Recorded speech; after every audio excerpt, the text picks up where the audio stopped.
시간에 관한 얘기 또 시간에 관한 견해가 여러 가지가 되는데 우선 시간에 대하여 세 종류의 시간관을 한번 먼저 소개를 하겠습니다.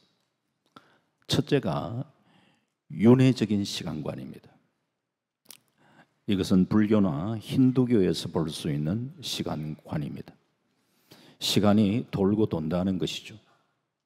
윤회적인 시간관은 돌고 돌기 때문에 시작도 없고 끝도 없습니다. 둘째는 변정법적 시간관입니다. 헤겔이나 마르크스의 변정법에서 유래하며 과거, 현재, 미래가 분리된 것이 아니라 서로 상호작용하며 발전하는 통합적 과정으로 보는 그런 관점입니다. 셋째가 직선적 시간관, 즉 종말론적 시간관입니다. 기독교의 시간관이 직선적 시간관입니다. 시작이 있고 끝이 있고 시작이 있고 종말이 있습니다. 그래서 현재는 다시 돌아오지 않습니다. 헤아려는 새 것이 없습니다. 태양은 매일 떠오르지만 오늘의 태양은 어제의 태양이 아닙니다. 여름은 왔지만 그 여름은 내년에 다시 오지 않습니다. 그런 점에서 우리는 전무후무한 시간을 우리는 살고 있습니다. 따라서 오늘이라는 시간이 얼마나 소중한가, 이 직선적 시간관을 가지며 살아갈 때 더더욱이나 우리가 이 시간의 소중성, 오늘이라는 이 소중성, 이것을 우리는 생각하며 살아가는 것이 또한 지혜이기도 합니다. 이 흘러가는 시간 속에 사람은 과연 변화될 수 있는가라는 질문들을 많이 하죠. 이 질문은 잘 변화되지 않는 인생을 보면서 느끼는 우리의 고민이라 생각할 수 있습니다. 물론 사람은 잘 변하지 않는 부분이 있습니다. 하지만 하나님을 만난 인생은, 하나님의 은혜를 제대로 경험한 인생은 변화됩니다. 정말 저 사람 변화되겠는가? 라고 생각했던 사람들이 어느 순간에 하나님을 만나고 신앙생활을 하면서 야, 저 사람이 저렇게 변했나? 이런 사람들이 많습니다.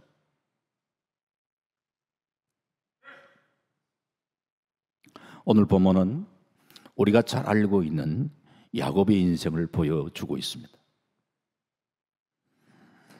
오늘 읽은 본문은 애굽의 총리가 된 요셉이 아버지 야곱을 이 애굽의 왕에게, 바로 왕에게 소개하는 그런 모습이 본문에 나오고 있습니다. 그런데 애굽 왕 바로는 야곱을 보자마자 대뜸 뭘 물었느냐, 내 나이가 얼마냐. 우리 한국 사람도 만나면은 아이고 연세가 어떻게 됩니까? 아니면 삥 돌라가지고 띠가 뭡니까? 학번이 뭡니까? 뭐 당당당 해가 자꾸 이렇게 재보잖아요. 그런 거하고는 조금 다른 것 같아요. 바로가 야곱을 보면서 내 나이가 얼마냐? 아마도 야곱이 험악한 인생을 살았다라고 얘기를 하는데 실제적으로 이 야곱의 파란만장한 그 인생 살면서 아마 그의 얼굴 속에 그런 흔적들이 아마 깊이 새겨져 있었으리라 생각을 하고, 바로가 도대체 이 양반, 이 사람은 도대체 나이가 얼마나 될까? 그 아마 얼굴에 새겨진 그 흔적들을 바라보면서 궁금함을 가지고 내 나이가 얼마냐 이렇게 물었겠죠.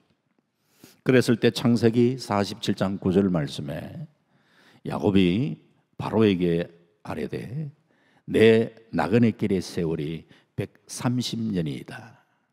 내 나이가 얼마 못 되니 우리 조상의 나그네 길의 연조에 미치지 못하나 험악한 세월을 보내었나이다. 130년 살았는데 참 험악한 세월 살았습니다. 이렇게 얘기합니다. 그런데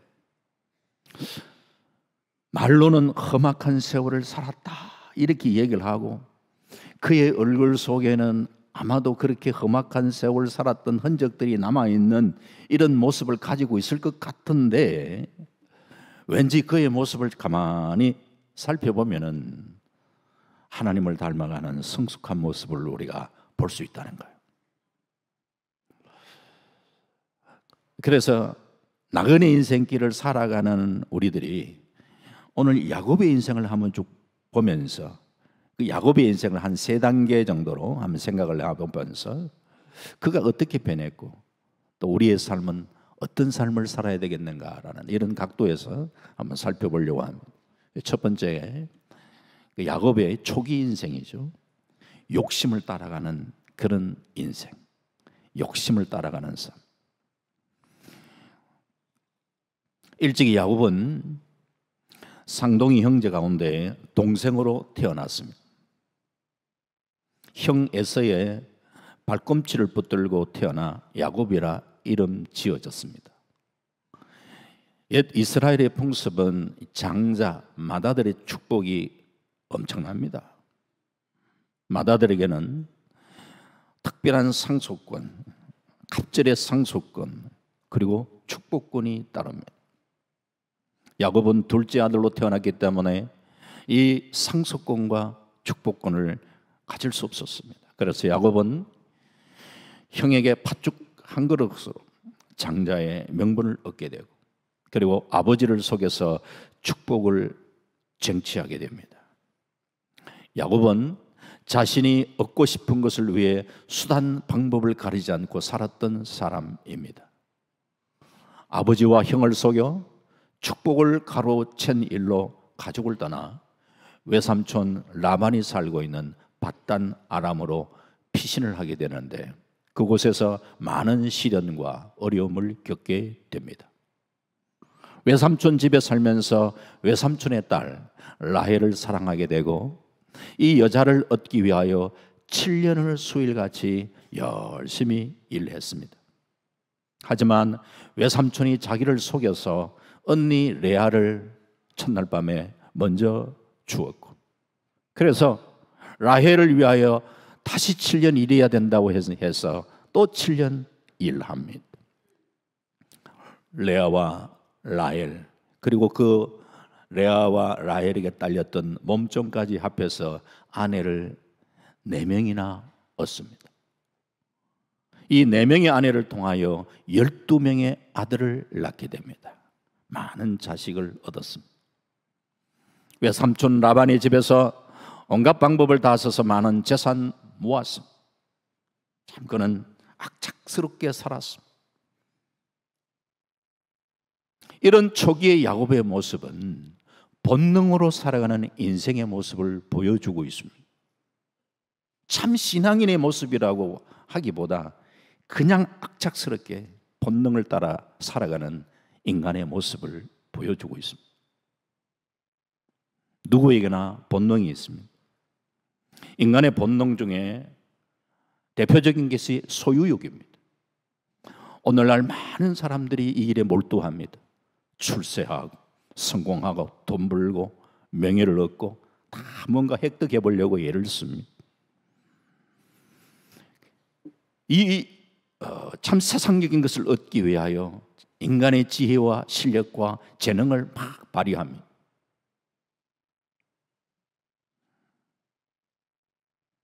이런 세속적인 것이 전부인 것처럼 수단 방법 가리지 않고 성공을 향하여 그렇게 달려갑니다.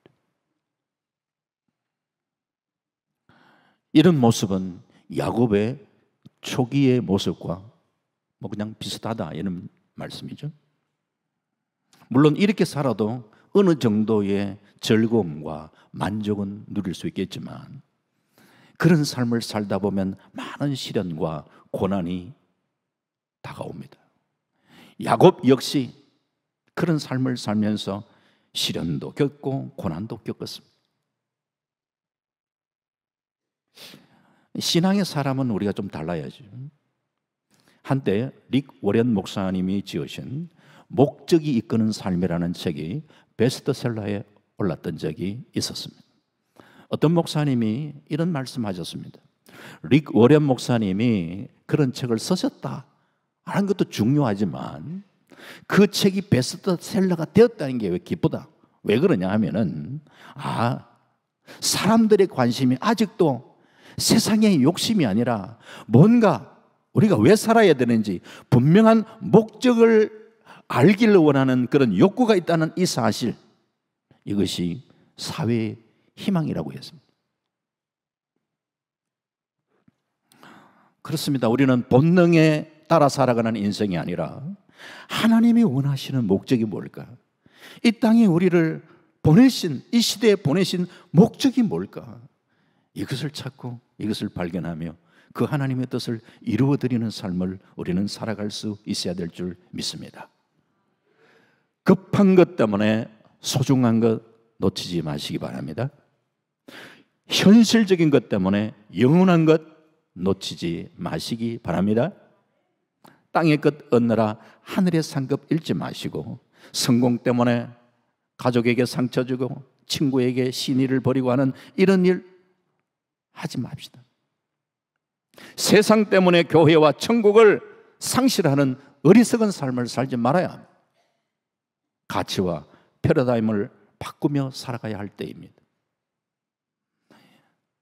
본능과 욕심을 따라 사는 인생이 아니라 하나님이 이 땅에 우리를 보내신 목적이 뭔가 하는 것을 분명히 알고 하나님께 영광 돌려드리는, 하나님의 기쁘심이 되는 이런 아름다운 삶을 살아가시기를 주의 이름으로 축원합니다. 우리는 결코 시간의 주인이 될 수 없습니다. 시간의 주인은 창조주 하나님이십니다. 하나님이 우리에게 허락한 시간만큼 우리는 이 땅에 살아갈 수가 있는데, 문제는 나에게 주어진 시간이 얼만큼 되는지 우리는 모릅니다. 그러므로 오늘이라는 이 시간 속에 하나님이 오늘 주어지는 이 시간을 우리는 소중하게 여기고, 이 시간 속에 주님과 동행하며 주님의 기쁘심이 무언가 이것을 찾고 하나님께 영광 돌려드리는 그런 삶을 살아가는 그런 지혜로운 인생이 되시기를 또 한번 주의 이름으로 축원합니다. 이게 야곱의 초기의 인생이었다면, 두 번째가 참 그가 그렇게 쟁취했던 거, 얻었던 거, 붙들고 있던 걸 두 번째는 하나님은 그것을 내려놓게 하시는 거예요. 내려놓게 하는 삶. 야곱이 수단 방법 가리지 않고 얻은 건 오랫동안 지킬 수 없었습니다. 야곱은 4명의 아내 중에 라헬을 제일 사랑했습니다. 처음부터 라헬에게 반해서 라헬만을 사랑했는데, 나머지 3명 부인은 자기 의지와 상관이 없이 그냥 얻게 된 부인들입니다. 야곱이 진짜 마음을 준 여인은 사실은 라헬밖에 없습니다. 그런데 하나님의 섭리는 참 모르죠. 그렇게 야곱이 사랑을 했던 그 라헬을 하나님이 데려가셨습니다. 라헬을 잃은, 그렇게도 사랑했던 그 아내 라헬을 잃은 야곱의 마음에 얼마나 큰 충격이요 아픔이었겠습니까? 그런데 그 뒤에 성경을 보시면은 영적 기둥으로 여겼던 아버지 또 이삭이 하나님 앞에 부름을 받습니다. 한 가정에 가장을 잃는 아픔을 또한 그는 겪어야 했습니다. 사랑하는 아이가 죽고, 또 이어서 아버지가 죽고,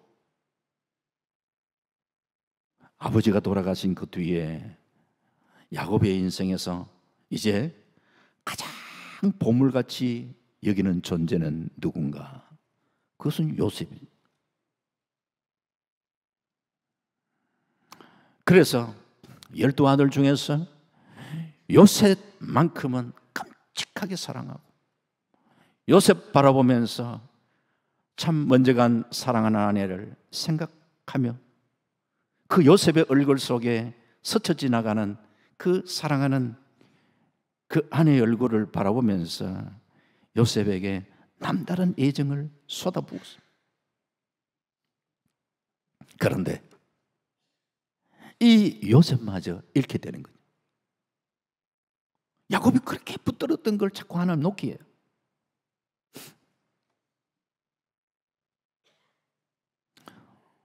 야곱의 아들들의 말에 의하면은 이거 요셉이 악한 짐승에게 잡힌 것 같다, 물려 죽은 것 같다, 그러면서 뭐 증거물을 갖고 오는. 야곱의 인생에서 이때만큼 낙담하고 낙담한 적이 또 어디 있었는가? 요셉을 잃었을 때의 슬픔은 성경이 이 얘기를 합니다. 창세기 37장 34절 35절에 야곱이 자기 옷을 찢고 굵은 배로 허리를 묶고 오랫동안 그의 아들을 위하여, 이게 오래도록 그의 아들을 위하여 애통하니 그의 모든 자녀가 위로하되 그가 그 위로를 받지 아니하여 이르되 내가 슬퍼하며 서울로 내려가 아들에게로 가리라 하고 그의 아버지가 그를 위하여 울었더라. 얼마나 슬픔이 극했으면. 야곱의 슬픔이 극도에 달했던 모습을 이야기를 합니다. 야곱이 라헬을 그토록 사랑했었는데 그 아내 라헬이 죽었을 때 이렇게까지 슬픔을 표현하지는 않았어. 사랑하는 아내 라헬이 막내 아들 베냐민을 낳다가 죽습니다. 그때에 라헬은 자식의 죽음을 이제 감지를 하잖아요. 그러면서 이제 아들 핏덩어리를 두고 이제 가야 되는데 그 아들의 이름을 참 슬프잖아요. 그래서 슬픔의 아들이다, 베노니라 지었습니다. 슬픔의 아들. 이 아들 한번 제대로 한번 품어보고 한번 키워보지 못하고 그냥 이 베노니를 놓고 가야 하는, 그래서 슬픔의 아들이라고 하는데, 그런데 야곱은 곧바로 아니야, 이 아들은 슬픔의 아들이 아니야, 오른손의 아들이라는 뜻을 가진 베냐민이라고 이름을 바꿉니다. 아니, 베논이 아니야, 베냐민이야. 아내를 잃는 극심한 슬픔 속에서라도 이 남겨진 아들이 슬픔의 아들로 남겨진 것을 원하는 것이 아니라 하나님의 오른손으로 붙드는 아들이야. 이 슬픔 속에서라도 하나님은 이 아들을 붙들 거야 라는, 그래도 슬픔 속에서 그가 갖고 있던 믿음으로 버티는 거예요.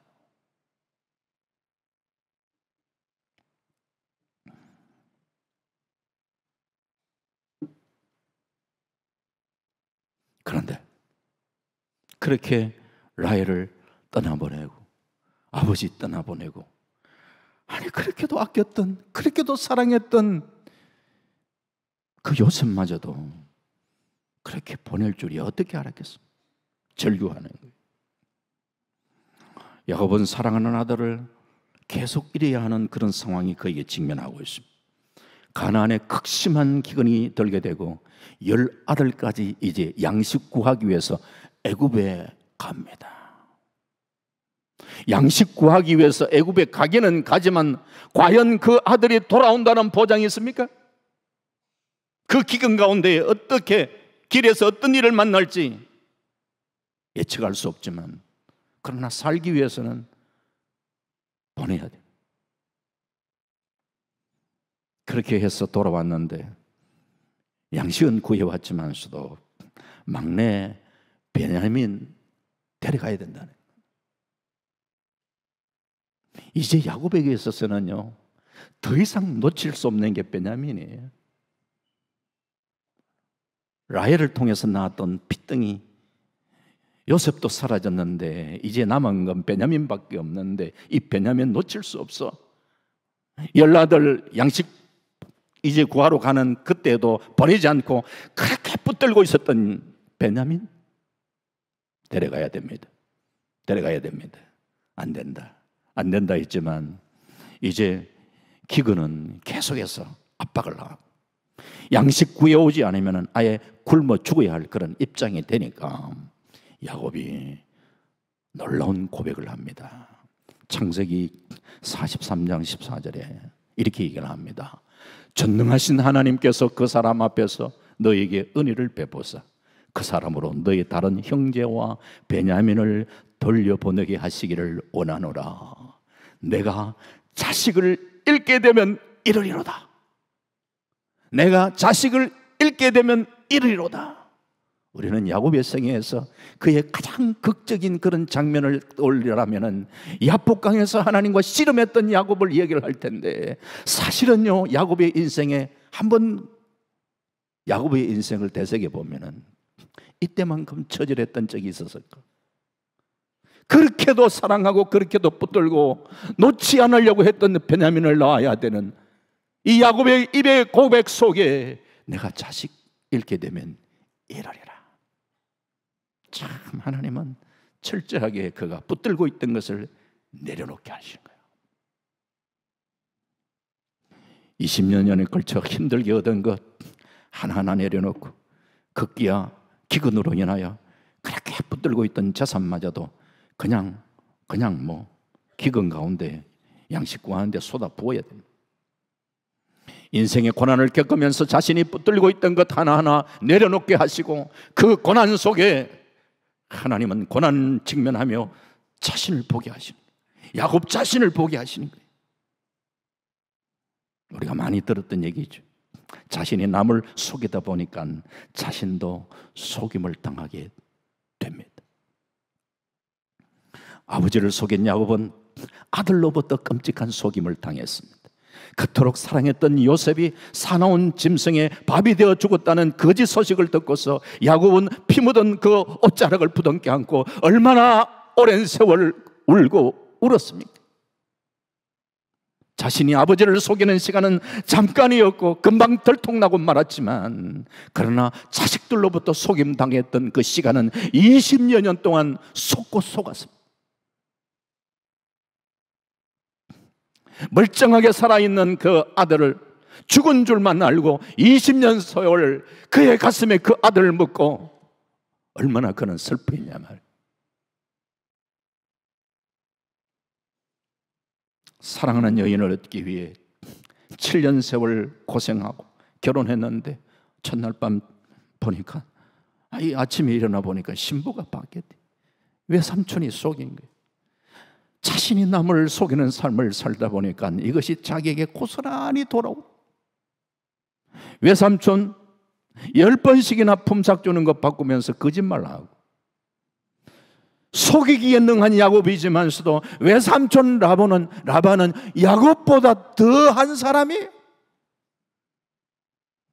인생을 살다 보면 하나님께서는 나보다 더한 사람을 붙여주셔서 나를 보게 하신 거예요. 너는 어떠냐? 너는 과연 어떠냐? 보게 하신. 외삼촌과의 갈등을 겪으면서 20년의 세월을 하나님이 야곱에게 고향으로 돌아가라 말씀하시고, 하나님의 특별한 간섭의 손길을 통해서 라반의 서라에서 빠져나올 수는 있었지만, 문제는 형 에서가 아직도 살기등등하게 야곱을 죽이려고 합니다. 야곱은 형의 마음을 돌이키려고 예물을 보내고 환심을 사려고 예를 씁니다. 야복나루에서 야곱은 생사를 건 천사와의 씨름을 하고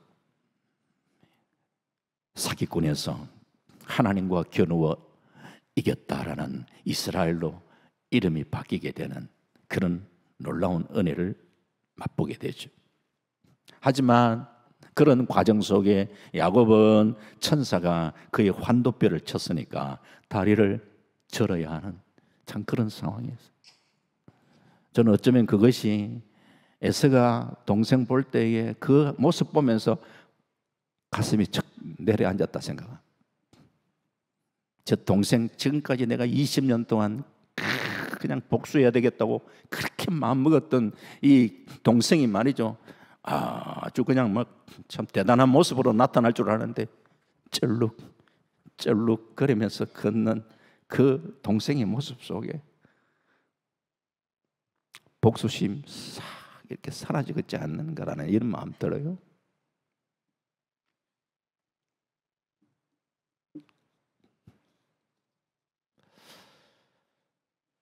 그 후에 야곱은 또 다른 회오리 바람이 가정에 부는 데에 하나밖에 없는 외동딸 디나가 마을 구경 나갔다가 추장에게 성폭행 당하고, 이 때문에 오라버니들이 보복을 하는 과정에 참 피를 흘리는 살인극이 일어나고, 뿐만 아니라 맏아들 르벤이 서모를 간통하는 그런 일까지 생기면서 한마디로 야곱의 가정에 파란만장한 그런 일들이 일어난 거죠. 그러던 어느 날 인생 말년에 죽은 줄 알았던 요셉이 살아 저 넓은 대국 애굽의 총리 대신이 되어서 아버지를 기다린다라는 소식을 들었을 때 이게 도대체 꿈인가 생신가 하는 생각이 드는 거죠.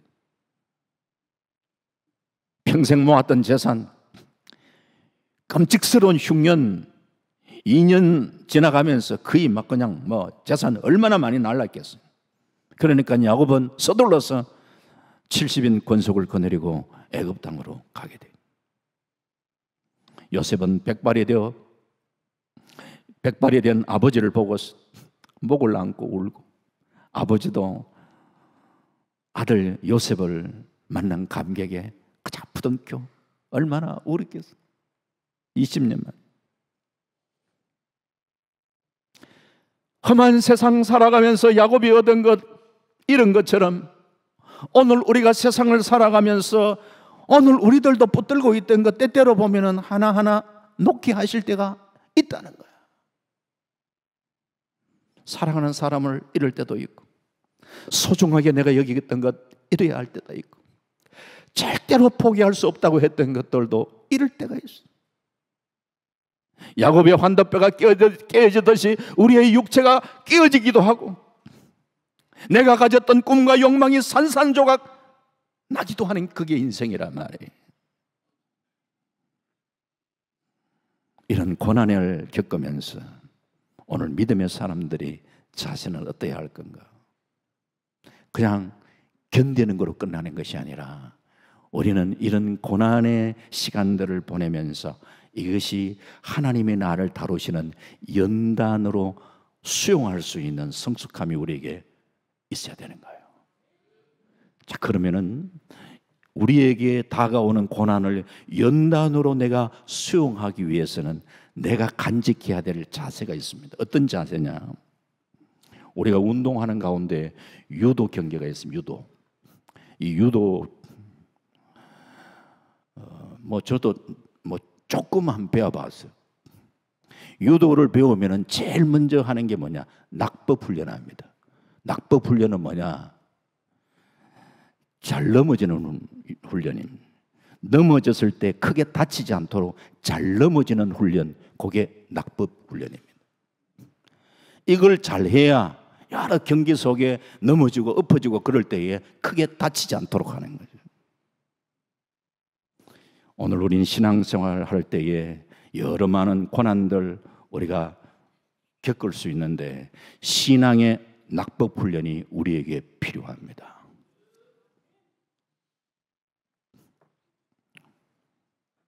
때로는 내가 너무 약해서 넘어질 때가 있습니다. 하지만 그것 때문에 내가 너무 상처받아서 상실하면 안 되잖아요. 이것을 빨리 극복하고 일어설 수 있는 신앙의 낙법 훈련이 잘 돼야 되는 거예요. 다시 빨리 일어날 수 있어야 돼요. 잠언 24장 16절에 대저 의인은 7번 넘어질지라도 다시 일어난다고 그랬어요. 안 넘어지는 게 의인이 아니에요. 믿음의 사람도 넘어집니다. 하지만 신앙의 낙법 훈련이 잘 되어 있는 사람은 다시금 하나님 바라보면서 일어나는 거예요. 사랑하는 우리 성도님들, 살다 보면 생각지 않은 여러 가지 많은 일들 경험하는 게 우리 인생인데, 이 인생길에 여러분들이 아이고 어쩌다가 나는 이러냐 하면서 낙담하고 좌절하는 그런 인생이 아니라 다시금 하나님 바라보면서 믿음으로 신앙으로 견뎌나가고 이겨나가는 그런 은혜가 우리에게 있기를 바랍니다. 그리고 하나님께서 왜 나를 내가 붙들고 있던 것을 자꾸 내려놓게 하는가? 야, 네가 붙들고 있던 거 그거 아무것도 아니야. 그거 영원한 것도 아니야. 이제 너는 진정 변하지 않는 거로 채워야 해. 하나님으로 채우고 영원한 것으로 채우고 하늘의 것으로 채우고 신령한 것으로 채우고 하나님이 기뻐하시는 것으로 채워나가는 바른 체험이 우리에게 필요한 것이에요.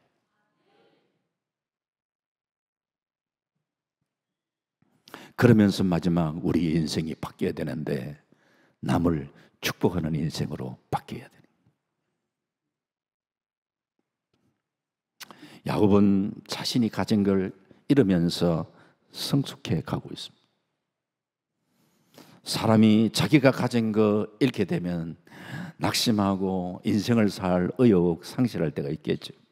내가 더 이상 험한 것 못 보기 싫다 고마 빨리 하나님 안 데려가십니까 하면서 그런 자세를 취할 때 있을 텐데 야곱은 자신이 가지고 있는 거 잃으면서 성숙해 가고 오늘 본문에 죽은 줄 알았던 요셉을 만나게 되었을 때에 한동안 요셉 끌어안고 그렇게 울다가도 이제 자기 감정을 추스릅니다. 그러면서 창세기 46장 30절에 이렇게 얘기합니다. 이스라엘이 요셉에게 이르되 네가 지금까지 살아있고 내가 네 얼굴을 보았으니 지금 죽어도 족하도다. 여한이 없다. 죽은 줄 알았는데 네가 아직까지 살아있다니 내가 네를 보는 것만으로도 족하다라고 얘기를 하죠. 그리고 난 다음에 아마도 야 네가 어떻게 그렇게 됐냐 아버지한테 다 얘기했겠죠. 형들이 나를 참 이렇게 팔아가지고 이렇게 되었다라고 얘기를 했을 때 그 얘기를 자세히 들었을 때 내가 20년 동안 저 자식들한테서 내가 속았구나. 이놈 자식들 하면서 말이에요. 애들 불러가지고 이 죽일 놈들 봤나? 아무리 동생이 밉다 하더라도 어떻게 인신매매를 할 수 있냐 하면서 막 그냥 다그치고 할 수 있었을 텐데 그런 모습은 성경에 없어요.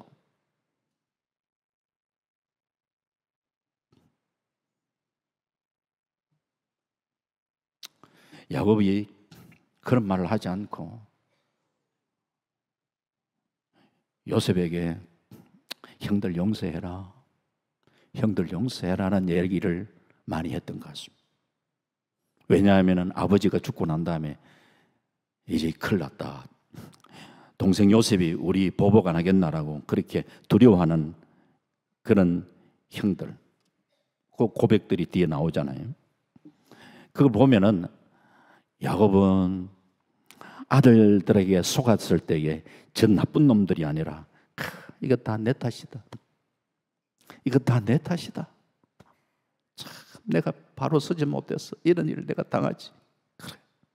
하면서 자기 탓으로 돌렸는 거예요.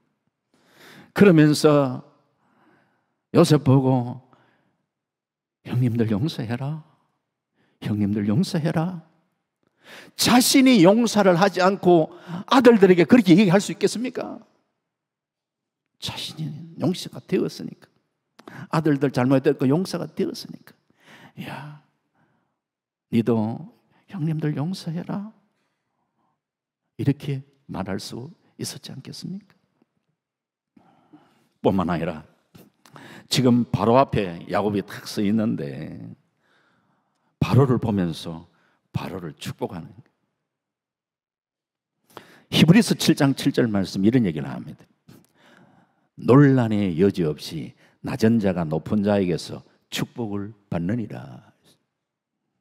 당시에 바로는 땅 위에서 가장 높은 사람. 그런데 야곱이 그를 축복하는 거예요.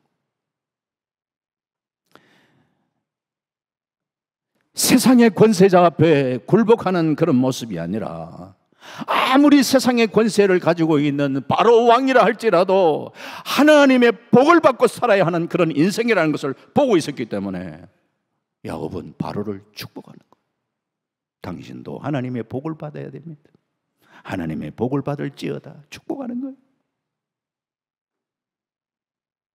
남이 가진 거 가장 악착스럽게 빼앗으려고 했던 그 야곱이 이제는 다른 사람을 축복하는 사람으로 바뀌었고, 창세기의 마지막 부분에 보면은 이 야곱의 마지막 모습은 아들들, 그 많은 아들들을 축복하는 모습.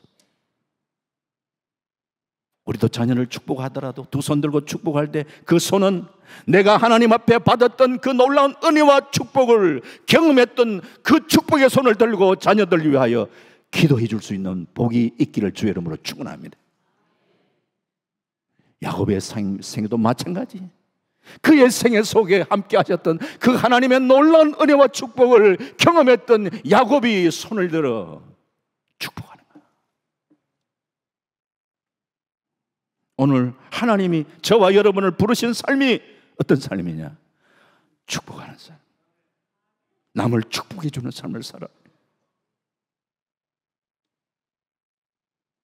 야곱은 긴 인생을 살면서 얻는 것도 많지만 이런 것도 많았죠. 인생의 가장 중요한 게 뭐냐? 하나님과 바른 관계임을 깨닫게 되는 거예요. 그래서 야곱은 살아가면서 내가 세상에 어떤 많은 것을 소유하는 것보다도 하나님과의 바른 관계를 가지고 하나님 주시는 축복을 누리며 살아가는 그것이 소중함을 깨닫게 되고, 그의 인생 노경에는 그 손을 들어 하나님 앞에 다른 사람을 축복하는 사람으로 바뀌어지는 거예요.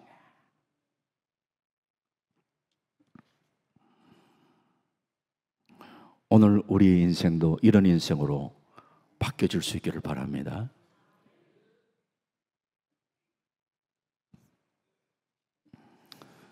야곱의 삶을 바라보면서 우리의 자신도 한번 돌아보는 시간이 될 수 있기를 바랍니다. 인생 두 번 주어지지 않습니다. 인생 연습이 없습니다. 인생은 생방송입니다. 한 번 주어진 인생, 한 번 걸어가면 더 이상 돌아오는 게 아니. 그러기에 우리는 이 흘러가는 시간 속에 의미 없는 것, 가치 없는 것, 거기에 우리는 시간들을 쏟지 않고 하나님이 기뻐하신 게 뭔가를 제대로 깨닫고 하나님께 영광 돌려드리는 아름다운 믿음의 삶을 살아갈 수 있기를 바랍니다.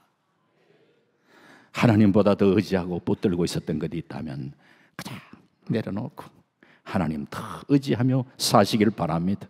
그리고 다른 사람을 축복해 주는 삶을 살아갈 수 있기를 바랍니다. 험한 나그네 인생을 살아가시면서 점점 변화와 성숙의 삶을 살아서 진정 남을 축복해 주고 그런 복된 믿음의 삶을 살아갈 수 있는 우리 모든 성도님들이 다 되시기를 주님의 이름으로 축원합니다. 아멘. 하나님 감사합니다.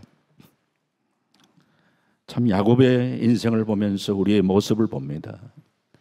그저 세상 것 움켜쥐고 그저 자신의 욕망을 따라 살았던 야곱이 이스라엘로 바뀌어지고, 그리고 그가 다른 사람을 축복하는 사람으로 바뀌어지는 것처럼 오늘 우리의 인생들도 세상 것 그냥 쟁취하기 위해서 살아가는 인생이 아니라 하나님으로 채워지는 인생, 하나님과 바른 관계를 맺는 인생, 그리고 우리의 삶이 많은 사람들을 축복하며 살아가는 이런 인생으로 바뀌어질 수 있도록 역사하여 주옵소서.